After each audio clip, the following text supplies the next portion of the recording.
잠깐 기도하겠습니다. 하나님 감사합니다. 그리고 하나님께서 사랑하는 이 백성들에게 주께서 주시고자 하는 말씀을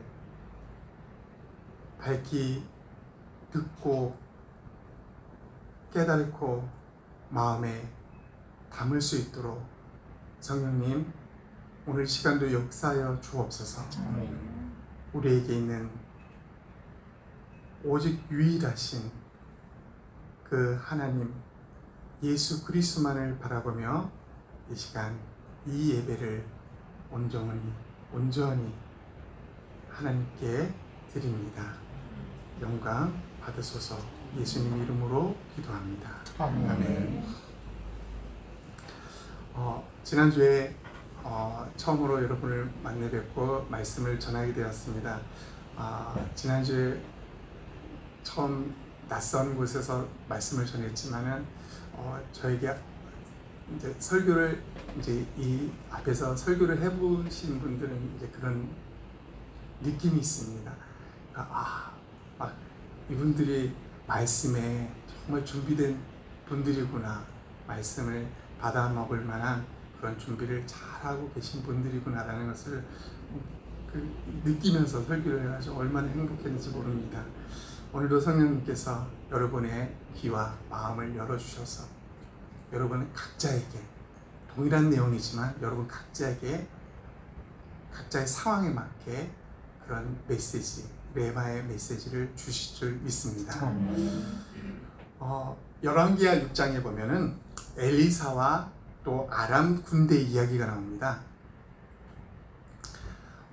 아람 군대가 북이스라엘을 계속 치려고 하는데 정보가 새어나가는 거예요. 실패를 계속합니다. 그래서 아람의 왕이 우리 안에 스파이가 있다. 이 스파이를 잡아라 했더니 그 안에 이제 지혜로운 한 사람이 말합니다. 스파이가 있는 게 아니라 이스라엘에는 엘리사라는 위대한 선지자가 있는데 그가 우리가 계획을 세우면 하나님이 가르쳐 주셔서 다 우리는 실패로 돌아가는 겁니다. 해서 말하니까 이 아람 왕이 그럼 당장 엘리사를 잡아라 해서 그가 어디 있냐 했더니 그가 있는 곳 그 성에 어디에 있습니다 해서 알려줘서 수많은 군사를 보내어 그가 머문 성을 쌓습니다. 에워싸고 있는데 엘리사의 사환이 성 밖을 보다가 깜짝 놀라는 거예요. 수많은 아람 군대가 자기들을 이제 공격하려고 하는 그 모습에. 그래서 엘리사가 그때 그 사환에게 이런 두려워하지 말라 하면서 하나님께 기도를 하는데 어떤 기도했냐면 하나님 저 사환의 영적인 눈을 뜨게 해주세요 했는데 놀라운 현상이 벌어집니다. 사환의 눈이 활짝 뜨여지면서 아람 군대와 비교할 수 없는 수많은 천사와 불말들이 산에 그냥 가득 차 있는 모습을 보게 됩니다. 진짜 이 눈으로요. 그렇게 보고 나서 이 아람 군대들은 그걸 알지 못하니까 이제 공격하기 시작합니다. 그때 엘리사가 이런 기도를 합니다. 황당한 기도죠. 하나님, 저들의 눈을 감겨주십시오. 근데 그게 들어줘가지고 아람의 모든 군사들의 눈이 감겨서 장님이 돼버립니다. 그때 엘리사가 그들에게 나타나서 여러분이 찾는 사람은 여기 있지 않습니다. 내가 여러분이 찾는 사람을 인도하겠습니다 해서 그들을 이끌고 사마리아 성까지 갑니다. 엘리사가 머물던 곳에서 사마리아 성은 약 18km의 어마어마한 거리입니다. 우리가 평탄한 길이 아니라 오르막 내리막 그 험난한 길 상상하면 엄청 긴 거리인데 생각해 보세요. 엘리사 한 명이 이 한 사람이 수천의 아람 군대를 그냥 끌고 사마리아 땅으로 갑니다. 사마리아 성 안으로 들어가서 들어가니까 이제 이들이 눈이 뜨여집니다. 근데 이미 사마리아 성 안에 들어간 이들이 뭘 봅니까? 적의 중심부에서 꼼짝없이 죽게 생긴 겁니다. 물론 엘리사는 그들을 죽이지 않고 그들에게 흥성하게 잔치를 벌린 뒤에 보냅니다. 여러분, 동화 속의 이야기 같습니다. 어디 만들래도 만들 수 없는 이야기 같죠. 그런데 만약에 이 일들이 현대에 일어났다면 여러분 믿겠습니까? 정말 이런 놀라운 일들이, 이 기적과 같은 일들이 일어났습니다. 1967년에 이스라엘에는 여러분도 잘 알고 있는 6.1 전쟁이라는 전쟁이 있었습니다. 6일 동안 전쟁이 일어났는데 이스라엘이 그 주변, 이집트, 요르단, 시리아 그 주변 일대를 쑥대밭을 만들며 6일 만에 승리한 전쟁이었습니다. 이 전쟁에서 놀라운 기적들이 많이 있었지만 그 중에 한 기적에 실화입니다. 만들어낸 게 아니라 이스라엘 군 중에 한 명이 군에서 떨어지게 돼서 자기 부대가 있는 곳을 이제 찾아가 헤매다가 안타깝게도 이집트 군대가 수천 명이 있는 곳에 그가 다가가서 그만 잡히게 되는 위기에 처하게 됩니다. 그런데 놀라운 것은요, 그 수천 명이 총 들고 그 이스라엘 병사 한 명을 향하고 있다가 모든 총을 내려놓습니다. 그리고 항복을 합니다. 항복을. 그리고 그 이스라엘 병사 한 명이 이집트 수천여 명을 데리고 그들의 물품, 무기 다 데리고 이스라엘 군대, 자기 군대에 들어가게 됩니다. 이스라엘 군인들이 깜짝 놀랍니다. 한 명이 수천 명을 데리고 오니까 포로로 일이 있을 수 없잖아요. 그래서 나중에 그 이집트 군대 장교들을 신문하다가 이게 어찌된 일인지 그 사실을 알게 됐는데, 이거는 동화 속 이야기입니다. 무슨 말을 하냐면, 그 한 명을 우리가 잡으려고 했는데 그 이스라엘 병사 뒤로 셀 수 없는 수천의 천사들이 총을 들고 자기들을 겨누고 있다고 말합니다. 자기들은 사람과의 전투, 이거는 해볼만 하지만은 천사와의 전투는 우리는 예비도 안 하고 대비도 안 했기 때문에 무서워서 공포 속에 다 내려놨다고, 항복했다고 그렇게 말을 했다고 합니다. 동화 속의 이야기죠. 그런데 1967년에 이스라엘 땅에 일어난 일들입니다. 여러분, 우린 인간 한 사람은 정말 약합니다. 태풍, 홍수에 그냥 그렇게 쓸려가고 죽는 존재가 우리잖아요. 인간이잖아요. 그럼에도 불구하고 하나님은 인간과 비교할 수 없는 엄청나고 크신 위대한 능력이 있다는 것입니다.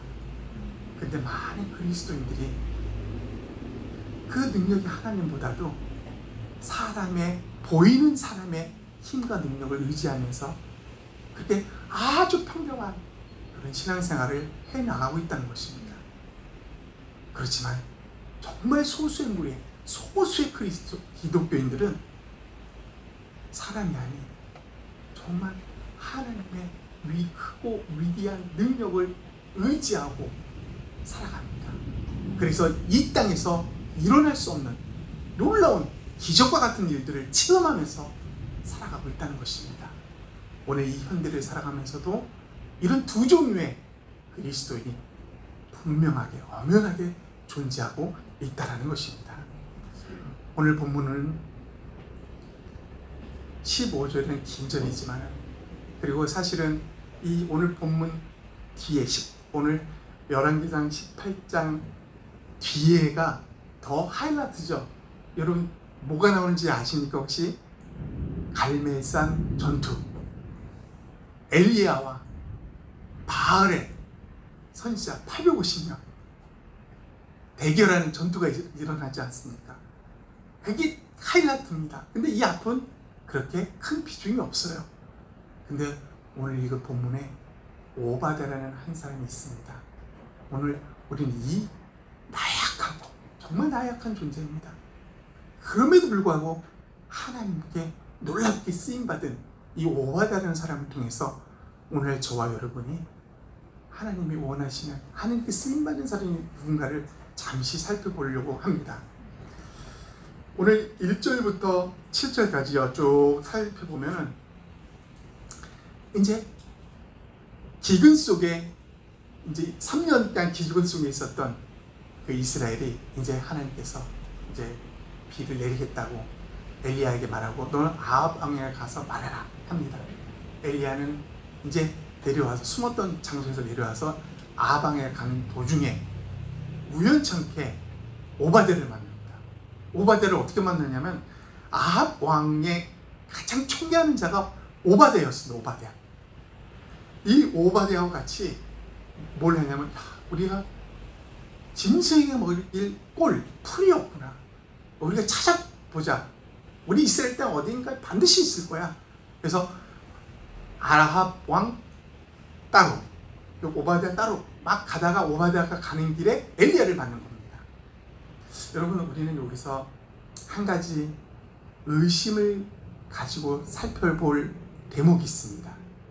어디냐면은 오바댜 어떻게 하나님을 믿는 그것도 신실하게 믿는 오바댜가 악한 왕 중에 악한 왕인 아합 왕 밑에서 신하로 있었을까요?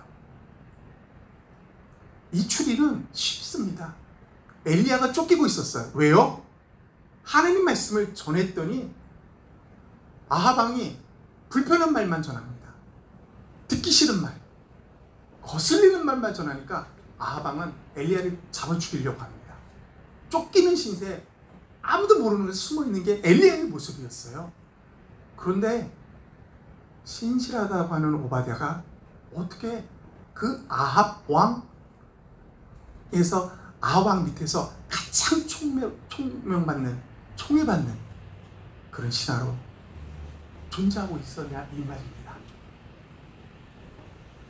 어떻게 보면 그냥 오바댜가 어떤 존재인지 모르면은 우리는 아합 왕 밑에서 빌붙어 가지고 얼마나 아부를 잘하는 자일까, 혹은 그가 얼마나 사악하게 머리를 굴려서 그 악한 왕 밑에서 그 좋은 위치를 유지하고 있을까, 수많은 평가를 내릴 수 있다는 것입니다. 어떻게 오바댜는 악한 왕 아합의 밑에서 가장 총애를 받는 신하로 그렇게 존재할 수 있었습니까?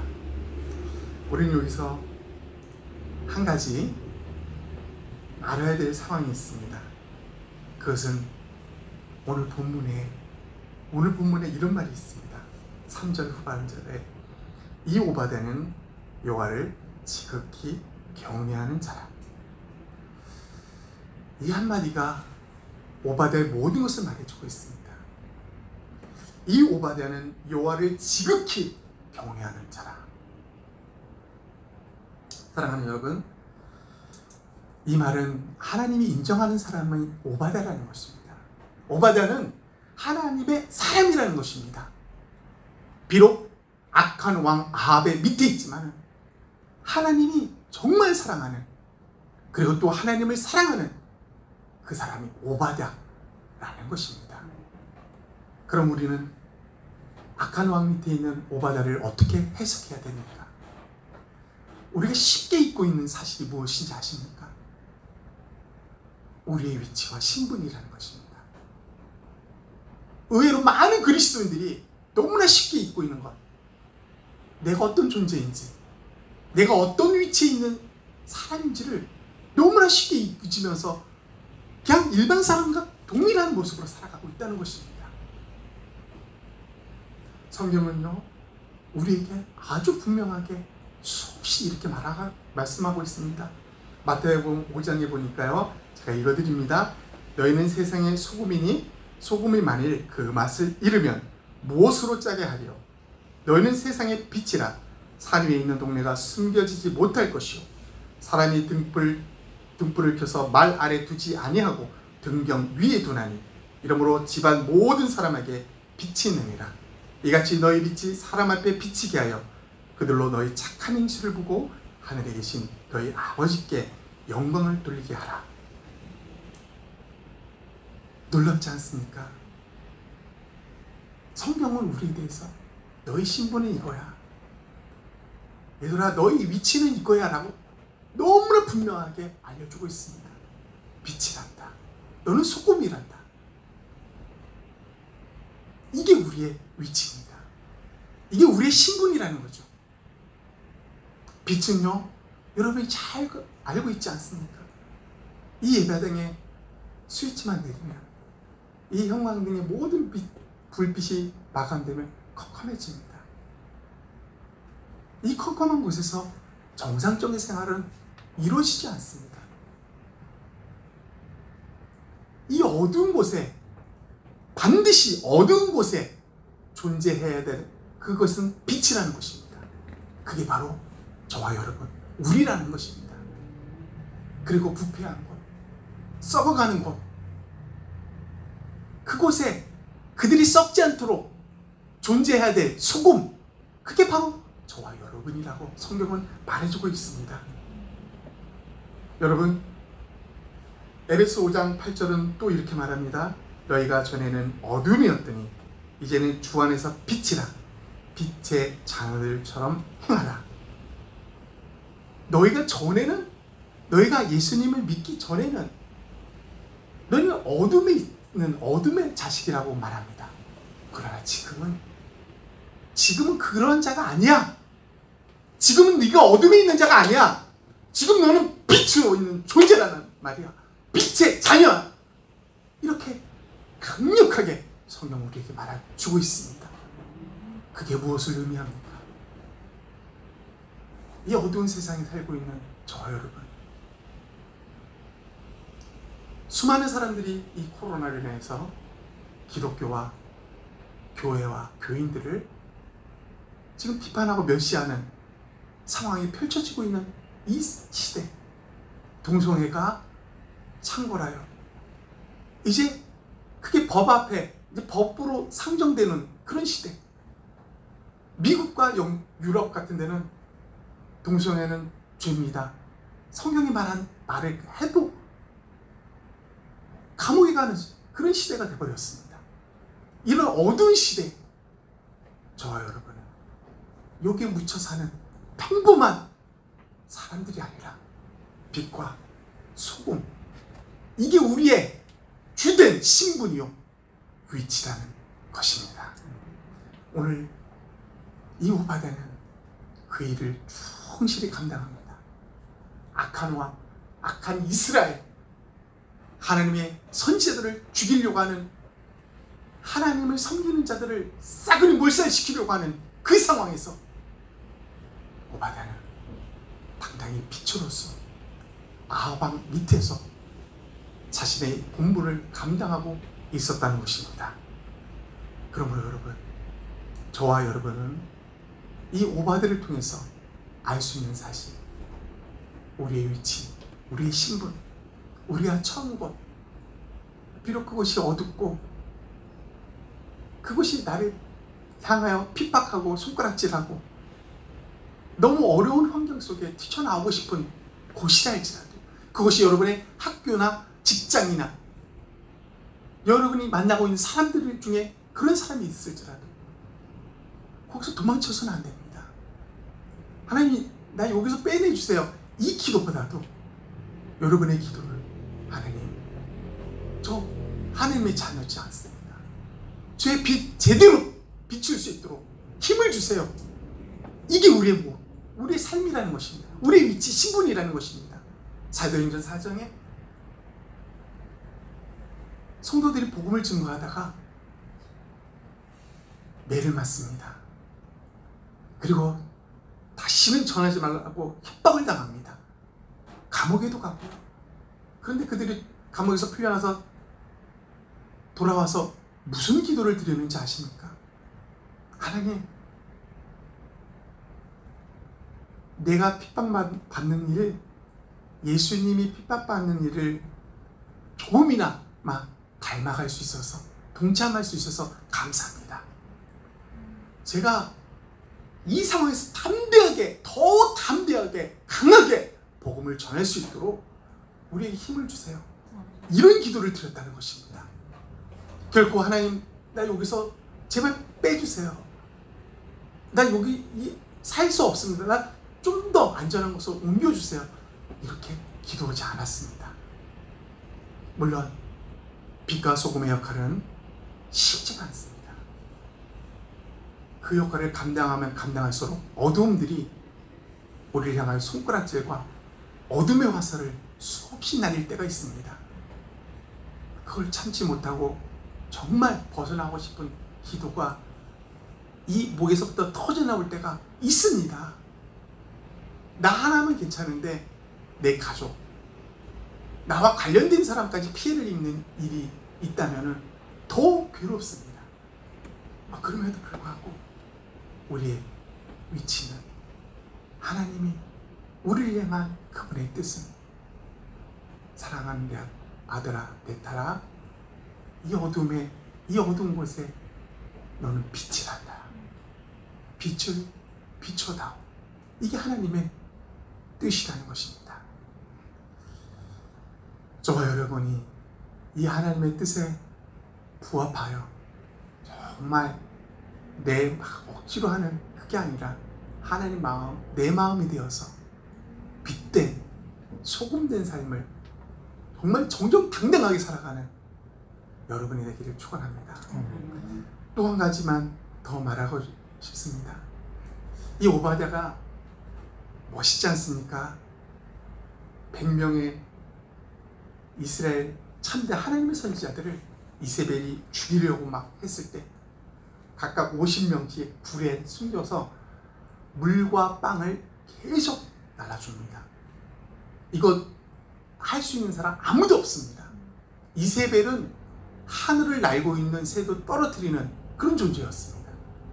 근데 어떻게 그런 일을 오바댜가 감당할 수 있겠습니까? 위대하죠. 너무 놀랐습니다.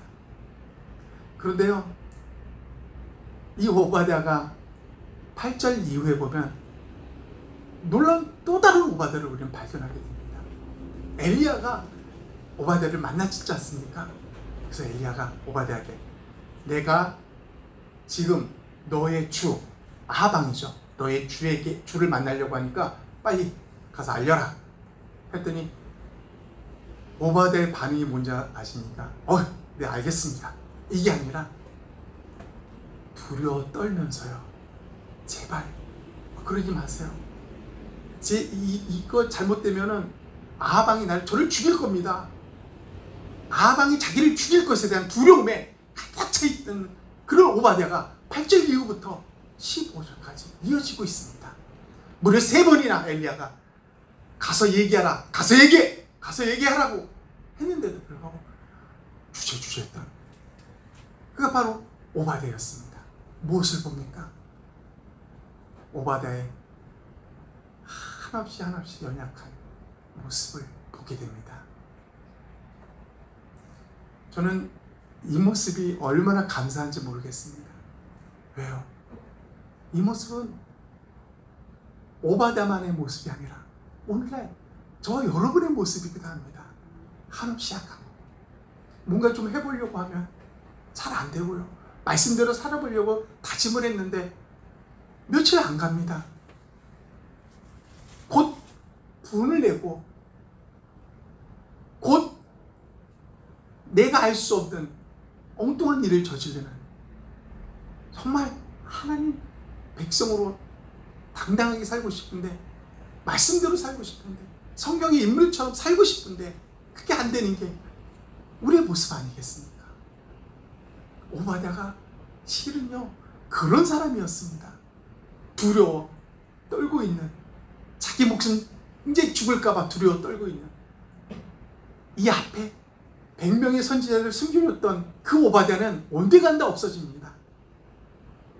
여기서 우리는 이 오바댜, 그가 얼마나 약한 자인가를 암과 동시에 이전에 100명의 선지자를 50명씩 불에 숨기고 먹을 것과 마실 물을 공급했던 그 오바댜의 담대함과 강함은 결코 오바댜 자신의 것이 아니었다라는 것을 발견하게 됩니다. 그렇습니다. 성경에 많은 위인들,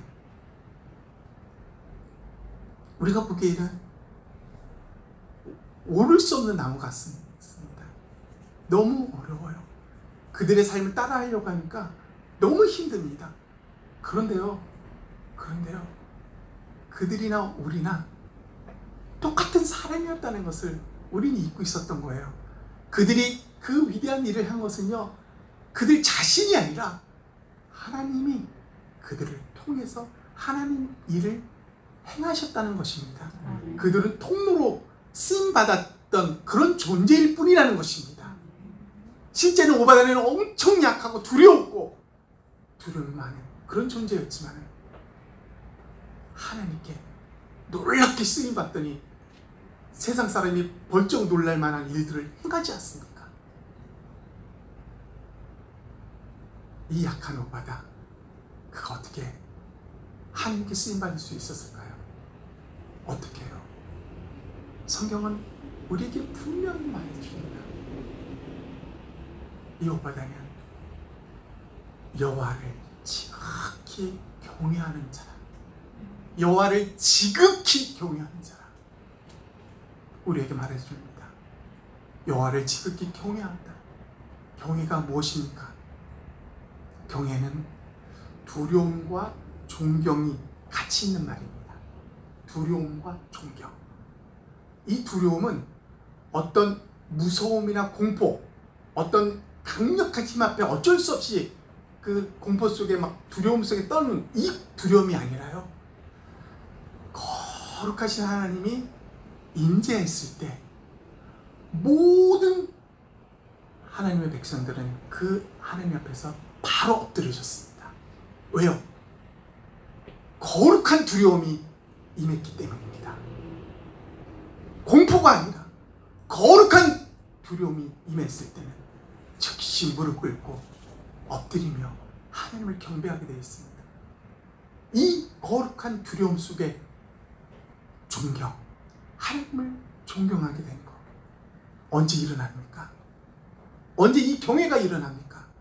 누구에게 이 경외가 일어납니까? 하나님의 임재를 아는 사람에게 나타나는 것입니다.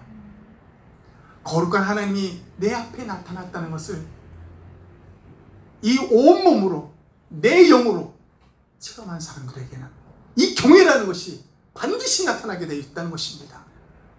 그래요, 그의 삶은 비록 힘없고 연약한 존재라 할지라도 하나님을 경외하는 자에게는 하나님이 그를 통해 하나님의 일들을 행하신다는 사실입니다. 그게 바로 오바댜였습니다. 그 약한 자에게 단 한 가지 있었던 하나님을, 여호와를 경외하는 것, 지극히 경외한다고 성경은 말해주고 있습니다. 저와 여러분, 연약한 자들 맞습니다. 그러나 우리도 오바댜와 같은 그런 믿음의 사람이 될 수 있고 쓰임받을 수 있다는 것입니다. 한 가지, 여호와를 지극히 경외할 때 이런 일들이 우리 안에 일어난다는 사실입니다. 말씀을 마무리하면서 저는 토마스 선교사를 언급하고 싶습니다. 여러분도 아실 분은 아실 것입니다. 토마스 선교사가 우리나라 최초의 외국인 순교자라고 말하는데, 토마스 선교사는 영국 출신으로서요 24살 젊은 나이에 결혼하고 중국 선교사로 옵니다. 그런데요, 상해에 머물면서 급한 출장이 있어서 다른 지역으로 가는 사이에 아내를 홀로 남게 되는데 아내는 만삭입니다. 근데 아내가 아기를 낳다가 유산으로 죽게 됩니다. 그리고 이 아내도 남편이 없는 사이에 병들어서 시름시름 앓다가 죽게 됩니다. 토마스 선교사가 돌아왔을 때는 그렇게 키워야 할 아이도 사랑스러운 아내도 아무도 남지 않았다는 것입니다. 게다가 이 토마스 선교사는 그 선교회, 그 중국의 그 상해 지역의 선교회 장하고 수없이 많이 다투었습니다. 그래서 결국은 어느 날 선교회 일을 그만두고 세관에서, 중국 세관에서 통역하는 일로 평범한 직장인으로서 삶을 살게 됩니다. 그렇게 살다가 26살에 그 당시 조선에서 가톨릭이 엄청난 핍박을, 대원군이 핍박을 하게 됩니다. 몇천 명이 죽죠. 끔찍한 일들이 벌어집니다. 역사의 기록에 보면 5가정 한 중에 한 가정만 믿는다면 이 5가정 다 몰살시켰다고 합니다. 그 끔찍한 정책을 대원군이 폈는데 그걸 피해가지고 중국에 왔는데 카톨릭 신앙 그 2명을 이 토마스 선교사가 만나게 됩니다. 그리고 나서 이 토마스 선교사가 한국에 대한 선교에 불을 붙이게 됩니다. 그는 2달 반 동안 황해도 섬들, 해안 지역을 성경을 배포하면서 그렇게 지나다가 평양으로 들어가려다가 큰 폭풍에 거의 죽을 뻔하다가 겨우 살아서 중국으로 다시 옵니다. 그러다가 때를 기다리다가 한번 불이 붙은 토마스 선교사에게는 때를 기다렸죠. 제너럴 셔먼호의 상선이 한국으로 간다고 할게 통역관으로 같이 갑니다. 그러나 여러분도 잘 알다시피 제너럴 셔먼호는 조선군의 그 불에 배가 다 타버립니다. 몇 명이 바다에 뛰어내려서 나오지만 다 죽이는 거예요. 그때 토마스 선교사가 품에 품었던 성경을 나눠주면서, 토마스 선교사를 죽인 자가 박충권이라는 사람이에요. 박충권. 이 사람이 죽이기 직전에 토마스 선교사가 품에 있던 성경을 그에게 건네줍니다. 그리고 못배임으로 죽게 됩니다. 여러분, 이게 토마스 선교사의 일생입니다. 4년 선교사로서 24살부터 27살까지 4년을 지냈는데 중간에 엉뚱한 세상 일도 경험하면서 그렇게 어떻게 보면 선교사다운 자질이 없는 사람이 아닌가라는 정도로 형편없는 사람이었습니다. 근데 뭔가 하려고 했더니 죽어버린 거예요. 엄연한 결과를 따지고 보면 토마스 선교사는 실패한 선교사입니다. 아무도 존경할 수 없는 그런 선교사죠. 그런데 그렇게 약하고 부족한 그 토마스 선교사를 통해서 하나님은 역사하셨습니다. 33년 후 토마스 선교사를 죽인 박충권이라는 사람이요, 토마스 선교사가 준 성경책을 읽으면서 회개하며 안주교회라는 교회의 장로가 됩니다. 그 당시에는 영수라는 말을 쓰죠. 장로가 됩니다. 복음을 위해 그 일생을 다 바칩니다. 그리고 또 다른 그 성경을 받았던, 토마스 선교사의 성경을 받았던 한 사람, 박영식이라는 사람은 자기 집에 이 종이가 너무 좋으니까 이걸 한 장 찍어서 벽에다 다 도배를 했습니다. 도배지로 사용했다는 거죠. 그러다 그 사람도 변화되고 그 안에 거하는 사람마다 변화가 되는 것입니다. 그 장소가 나중에 널다리꼴 교회가 됩니다. 널다리꼴 교회로 변합니다. 근데 여러분, 이 널다리꼴 교회가 나중에 이름을 바꿔서 어떻게 불려지게 되면 장대현 교회라고 불려집니다. 장대현 교회가 어디입니까? 1907년 평양에 대부흥이 일어났습니다. 술집이 문을 닫을 정도였습니다. 수천 킬로 떨어진 사람들이 말씀을 듣기 위해서 쌀자루 메고 올라왔던 곳이 평양이었습니다. 헤아릴 수 없는 부흥이 일어났습니다. 일본 순사들이 야, 교회 가니까 죄를 회개하는 사람들이 많더라. 우리 가서 잡아오자. 그 왔다가 뒤에서 변화돼가지고 깨어지는 일이 벌어지는 놀라운 평양 대부흥의 그 중심이 이 장대현 교회에서부터 시작했다는 것입니다. 놀랍지 않습니까? 힘없는, 별볼일 없는 실패한 선교사 토마스. 하지만 하나님은 그를 사용하여 주셨습니다. 토마스 선교사 속에 하나님은 살아계셨습니다. 그를 통해서 한국에 수많은 교회가 생겨지고 예수 믿는 사람이 늘어나고 장대인교를 통해서 평양 대붕이라는 전세계 역사책에 나오는 그런 놀라운 일들을 행했습니다. 사랑하는 여러분, 오바댜, 토마스 선교사, 저와 여러분과 같은 동일한 약한 자입니다. 그러나 그들은 쓰임받았다는 것입니다.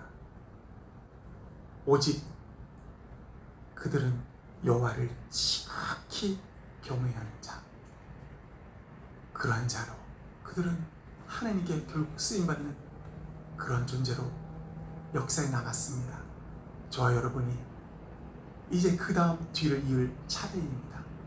약한 우리, 아무것도 할 수 없을 것 같은 나. 그러나 하나님은 여러분이 오직 여호와를 지극히 경외한다면 하나님의 인자와 그 안에 거하는 기쁨을 누리고 살아간다면 하나님은 반드시 저와 여러분을 통해서 위대하고 놀라운 기적과 같은 일들을 반드시 이루실 것입니다. 우리는 평범한 그렇게 세상에 묻혀 사는 그리스도인이 아니라 하나님 앞에 쓰임받는 그리스도인으로 당당하게 빛과 소금의 역할을 감당하는 저와 여러분 되기를 주님의 이름으로 축원합니다. 기도합니다. 하나님,